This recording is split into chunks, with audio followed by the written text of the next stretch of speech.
आज हम आपके लिए लेकर आए हैं एक बहुत ही मोटिवेशनल स्टोरी।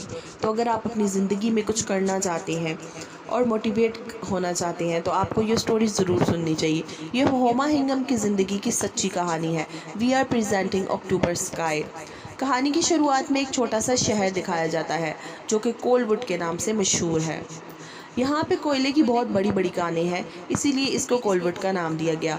यहाँ के लोग कोयले की कानों पर काम करते हैं। आजकल जो सबसे ज़्यादा गर्दिश करने वाली न्यूज़ है वो है बटनिक की। बटनिक एक ऐसा पहला सैटेलाइट है जो ज़मीन से बाहर भेजा जा रहा है। तो सब लोग इसको देखने के लिए बहुत ज़्यादा बेचैन हैं। सब लोग इसको देख, क्योंकि जब ये सैटेलाइट गुजरेगा तो ये इसी शहर के ऊपर से गुजरेगा, इसलिए सब लोग इसको देखने के लिए अपने घरों से बाहर निकल आए हैं। और जब ये सैटेलाइट इस शहर के ऊपर से गुजरता है तो ये बहुत ही खूबसूरत मंजर पेश करता है। सब लोग इसको बहुत शौक़ से देखते हैं और इन्हीं में एक लड़का होता है उमर। उमर जब इस सैटेलाइट को देखता है तो वो बहुत ज़्यादा हैरान होता है और उसके मुंह से वाव निकलता है। अब उमर एक फ़ैसला करता है कि उसे भी ऐसा ही रॉकेट तैयार करना है। उसका एक भाई है जो फुटबॉल में अपना कैरियर बना रहा है। उसके फादर जॉन कोयले की कान में काम करते हैं और वो यहाँ पर सब लोगों के सुपरिटेंडेंट हैं। उमर फैसला करता है कि वो भी ये सैटेलाइट बनाएगा। इस पर सब लोग उस पर हंसते हैं क्योंकि शायद सबको लगता है कि वो ये नहीं कर सकता, लेकिन असल में वो ये कर सकता है, क्योंकि अगर आप कोई इरादा कर लेते हो तो वो आपके लिए मुश्किल नहीं होता। उसके फादर उसको कहते हैं कि तुम्हें आखिर में मेरे साथ कोयले पर काम करना ही है, तो ये सब कुछ तुम्हें नहीं करना चाहिए। लेकिन वो एक रॉकेट बनाता है और इसमें वो अपने 4 दोस्तों की मदद लेता है, लेकिन उसका रॉकेट आसमान पे जाने की बजाय वहीं पर ब्लास्ट हो जाता है। इससे उन्हें बहुत दुख होता है, लेकिन वो हिम्मत नहीं हारते। ये तो उनकी पहली कोशिश है, इन्हें आगे बहुत कुछ करना होता है। इसके बाद वो मज़ीद तहकीक करता है कि उसे कैसे रॉकेट बनाना चाहिए। इसमें वो अपने एक दोस्त क्विंटन की मदद लेता है। क्विंटन बहुत ज़्यादा लाइक स्टूडेंट है, वो उसकी मदद लेता है और इसे कहता है कि वो इस साइंस में तरक्की हासिल करना चाहता है और वो एक रॉकेट तैयार करना चाहता है। क्विंटन इसको बहुत ब्रीफली समझाता है, हर चीज़ इसको कैलकुलेशन करके देता है और साथ ही साथ इनकी टीम में शामिल भी हो जाता है। अब ये 4 दोस्त मिलकर ये काम शुरू करते हैं। इसके दोस्त इस सब में इसकी बहुत मदद करते हैं। ये लोग एक और रॉकेट तैयार करते हैं और ख़ूबसूरती से, इनके पास कोई ज़्यादा मटेरियल नहीं होता, लेकिन घर पे जो कुछ सामान होता है ये उससे एक रॉकेट तैयार करना चाह रहे होते हैं। एक छोटी सी वॉशर, एक रॉड, इस सब से वो एक रॉकेट तैयार करते हैं और उस पर टेस्ट करना चाहते हैं।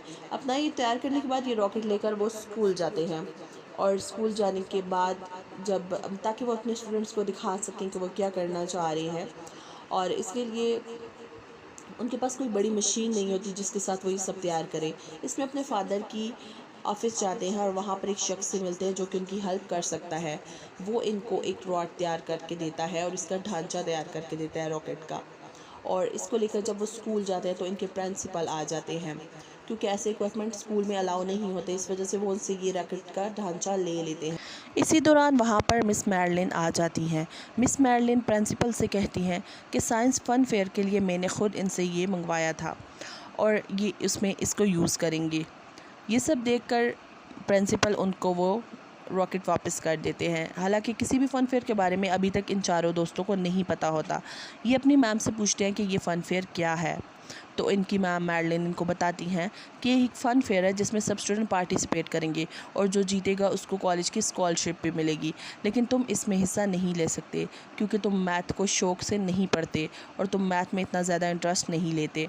और जो मैथ में ज़्यादा इंटरेस्ट लेता है, जो उस काउंटिंग में और जो प्रोजेक्ट्स बनाने में ज़्यादा इंटरेस्ट लेता है, वही इसको जीत सकता है। शायद मिस मैरलिन यहाँ पर भी उमर को मोटिवेट करना चाहती हैं।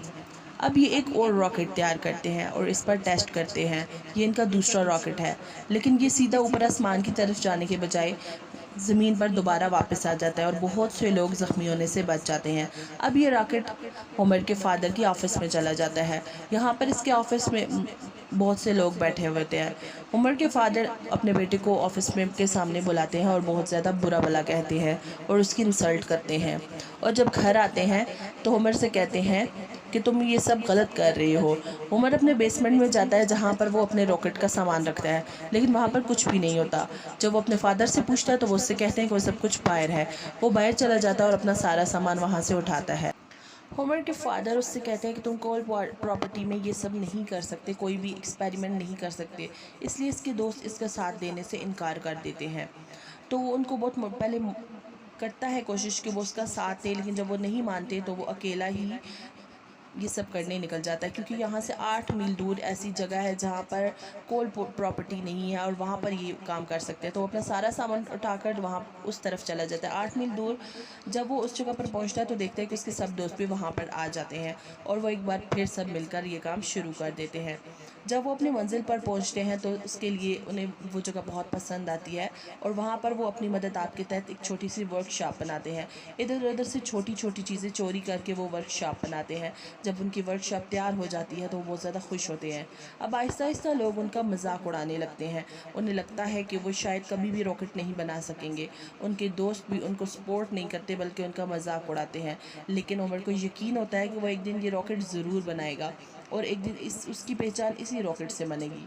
और जब वो अपना अगला रॉकेट टेस्ट करने वाले होते हैं तो वहाँ पर एक आदमी आता है जो कि कहता है कि वो उनका रॉकेट देखने आया है कि वो टेस्ट करेंगे तो उसका क्या होगा।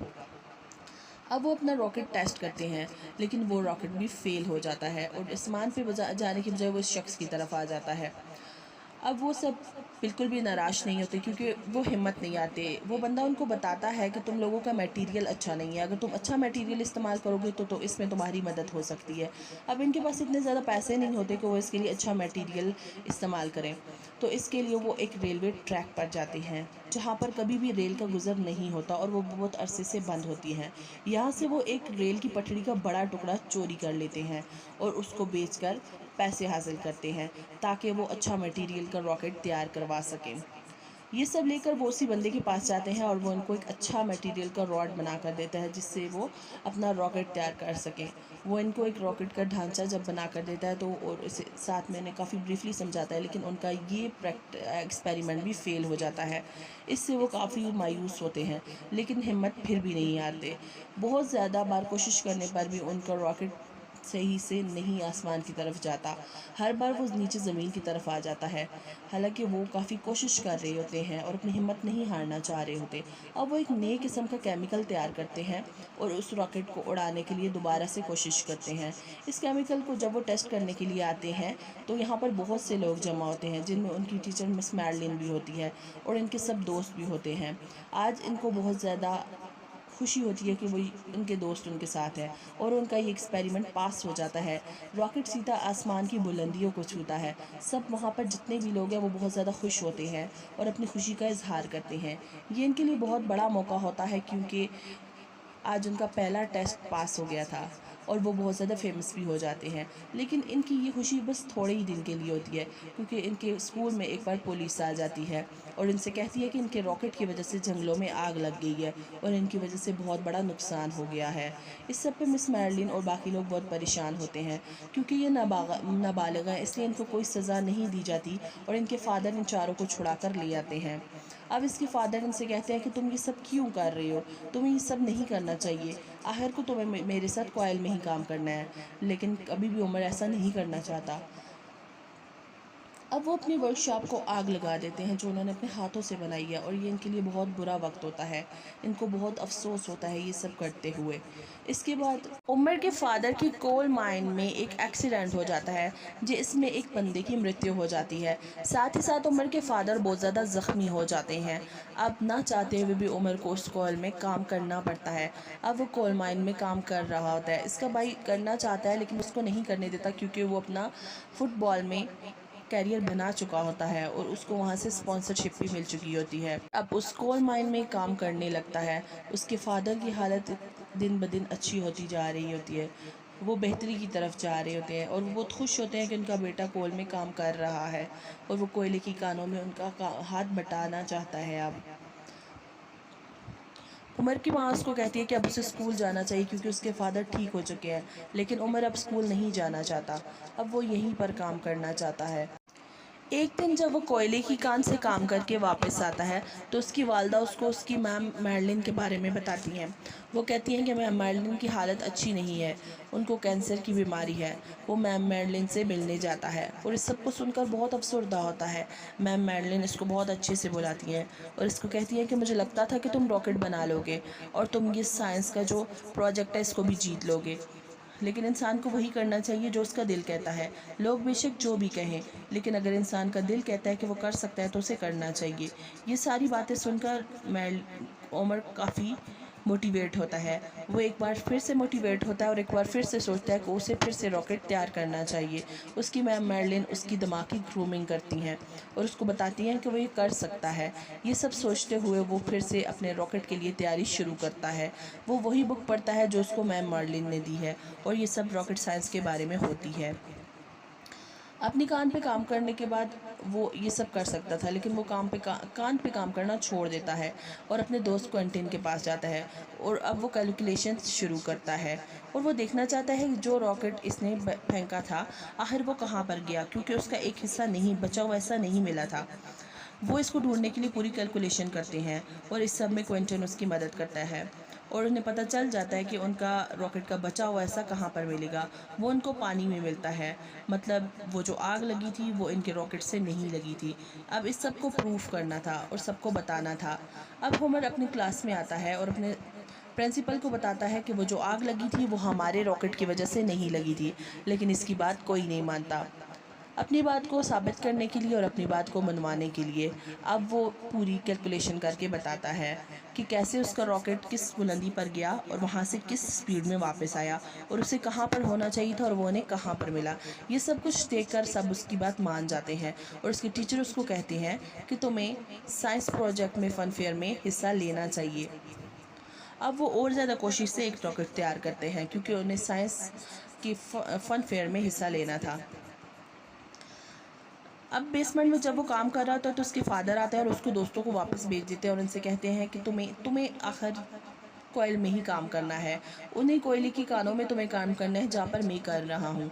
लेकिन उमर उनकी बात नहीं मानता और उसके फादर वहाँ से वापस चले जाते हैं। अब उमर ज़ोरों शोरों से अपना काम शुरू करता है। उसे हर सूरत में ये साइंस का प्रोजेक्ट जीतना होता है ताकि उसको स्कॉलरशिप मिल सके कॉलेज की। उसके फादर जब यहाँ से वापस चले जाते हैं तो अब वो अपना प्रोजेक्ट लेकर स्कूल जाता है और वहाँ पर उसका प्रोजेक्ट सिलेक्ट हो जाता है और बहुत ज़्यादा खुश होता है। सब उसके टीचर्स बहुत ज़्यादा खुश होते हैं। ये चारों दोस्त सिलेक्ट हो जाते हैं और अपना प्रोजेक्ट लेकर इन्हें जाना होता है उसमें हिस्सा लेने के लिए। साइंस फन फेयर में जाने के लिए किसी एक बंदे को चुनना होता है क्योंकि चारों उसमें नहीं जा सकते, तो इसके लिए उमर को चुना जाता है। यहाँ पर इसके फादर के ख़िलाफ़ कोयले की कानों के जो मज़दूर थे उन सब ने स्ट्राइक कर दिया है और इसके फादर के घर पर फायरिंग भी की जाती है। जब भी अपने फादर के लिए कंसर्न दिखाता है तो इसके फादर इसको ताना देते हैं कि तुम्हारे लिए और भी बहुत सी ज़रूरी चीज़ें हैं। इस पर उमर को बहुत ज़्यादा गुस्सा आता है। वो अपने फादर से कहता है कि ये सब कुछ जो हो रहा है इसमें मेरी कोई गलती नहीं है, ये सब कुछ मेरी वजह से नहीं हो रहा। लेकिन इसके फादर इस पर और ज़्यादा गुस्सा करते हैं और इसको घर से जाने का कहते हैं और वो कहता है कि वो हमेशा के लिए ये घर छोड़कर जा रहा है। आखिरकार वो अपने घर से अपनी सारी चीज़ें लेकर निकल जाता है। उसे साइंस फन फेयर में भी जाना होता है। और वो साइंस फन फेयर में बहुत ब्रीफली सबको ये सब चीज़ें समझाता है। सबको बहुत अच्छा लगता है इसका प्रोजेक्ट। लेकिन अगले दिन जब उसको ये प्रोजेक्ट लोगों के सामने पेश करना होता है तब इसकी रॉकेट का नोज़ल चोरी हो जाता है और ये इसके लिए बहुत परेशान कुन बात होती है क्योंकि इसके बगैर वो कुछ भी नहीं कर सकता। अगर उसे वो अपना नोज़ल नहीं मिला तो वो इस प्रोजेक्ट में हार जाएगा और जीत उसको नहीं मिल सकती। इसके लिए वो अपनी मॉम को कॉल करता है, साथ ही साथ अपने दोस्तों को कॉल करता है, लेकिन उसको पता चलता है कि वो नोज़ल उसको नहीं मिल सकता क्योंकि वहाँ पर कान के लोगों ने स्ट्राइक किया हुआ है और जो रॉकेट उनको बना कर देता था वो कान का बंदा था और वो वहाँ के भी सारी कोयले की कानें बंद हैं। इस पर इसकी वालिदा इसके फादर को कहती है कि आपको उसकी मदद करनी चाहिए। इसकी माम की बात सुनकर इसके फादर साफ इनकार कर देते हैं, लेकिन इसकी माम होमर की माम गुस्से में आ जाती है और कहती है कि आपने कभी भी अपने बेटे का साथ नहीं दिया, आज आपको अपने बेटे का साथ देना चाहिए। अगर आपने ऐसा ना किया और इस स्ट्राइक को ख़त्म ना किया तो मैं आपके साथ नहीं रहूँगी। उमर के फादर को भी इस बात का एहसास होता है कि वाकई में उन्हें अपने बेटे पर आत्मविश्वास रखना चाहिए और उन्हें समझना चाहिए कि उनका बेटा कुछ कर सकता है। वो स्ट्राइक को ख़त्म कर देते हैं और जल्द ही एक नोज़ल बनाकर उमर को बेच दी जाती है। अब उमर बहुत खुश होता है और बहुत अच्छे तरीके से वो सारी एक्सप्लेनेशन करके लोगों को बताता है। उमर का प्रोजेक्ट सबको बहुत पसंद आता है, सब उसको बहुत अप्रिशिएट करते हैं। और अब वो वक्त आता है जब रिज़ल्ट सामने आता है और जब फर्स्ट प्राइज़ का बताया जाता है तो उसमें उमर का नाम लिया जाता है। ये वक्त उसके लिए बहुत अच्छा होता है। आज उसके लिए एक बहुत बड़ी कामयाबी का दिन होता है। उसके सब टीचर्स, उसके सब दोस्त सब बहुत खुश होते हैं और यहाँ पर इसकी वालिदा भी बहुत खुश होती हैं। इसके दोस्त भी इसके लिए क्लैपिंग करते हैं और सब लोग इसकी खुशी में शरीक होते हैं। अब उमर के फादर भी इसका साथ देते हैं और जब वो अपने टीचर का मिस मैडलिन का पूछता है तो बताया जाता है कि मिस मैडलिन की तबीयत बहुत ज़्यादा ख़राब है। वो मिस मैडलिन के पास हॉस्पिटल में जाता है और अपनी कामयाबी का बताता है। साथ ही साथ उन्हें बताता है कि उसे गोल्ड मेडल मिला है। मिस मैडलिन कहती है, मुझे पता था कि तुम कामयाब होगे। अब वो एक बड़ा रॉकेट तैयार करते हैं और उसे लॉन्च करना चाह रहे होते हैं। ये रॉकेट मिस मैडलिन के नाम से होता है क्योंकि ये इसे अपने टीचर के नाम पर रखते हैं। यहाँ पर उमर के फादर भी आते हैं और इस रॉकेट को लॉन्च करते हैं। जब ये रॉकेट लॉन्च होता है तो वहाँ पर पूरा शहर जमा होता है और ये सीधा आसमान की बुलंदियों को छूता है। सब ये देखकर बहुत खुश होते हैं। अब उमर बहुत कामयाब इंसान बन गया है और उसने ख़ुद पर भरोसा किया है और अपने वालिदैन को दिखाया कि वो कुछ कर सकता है। हॉस्पिटल की खिड़की से मिस मैडलिन भी इस रॉकेट को देखती हैं। उमर के फादर उसके कंधे पर हाथ रखते हैं। ये वक्त उमर के लिए बहुत बड़ा होता है क्योंकि इस वक्त के लिए उसने बहुत मेहनत की है, बहुत बार डिग्रेड हुआ है। अब उमर और उसके दोस्त ग्रेजुएट कर लेते हैं। ये चारों दोस्त ग्रेजुएट करने के बाद केमिकल इंजीनियर बन जाते हैं और एक दोस्त इसका इंश्योरेंस एजेंसी में काम करता है। इसके अलावा उमर ख़ुद नासा में काम करता है और ये सब इनके लिए बहुत कामयाबी के दिन होते हैं। वो दिन ब दिन कामयाब होते जाते हैं। उम्मीद करती हूँ कि आपको ये मोटिवेशनल स्टोरी बहुत पसंद आई होगी क्योंकि ये स्टोरी एक ऐसे लड़के के बारे में है जिसने हिम्मत नहीं हारी और जो इंसान हिम्मत नहीं हारता वो ज़रूर कामयाब होता है। अगर आपको ये स्टोरी पसंद आई है तो आप हमारे चैनल को सब्सक्राइब ज़रूर करिएगा और साथ ही साथ हमें बताइएगा और कौन सी कहानियाँ जो आपको पसंद है और कौन सी कहानियाँ जो हमें आपके लिए लानी चाहिए। Goodbye.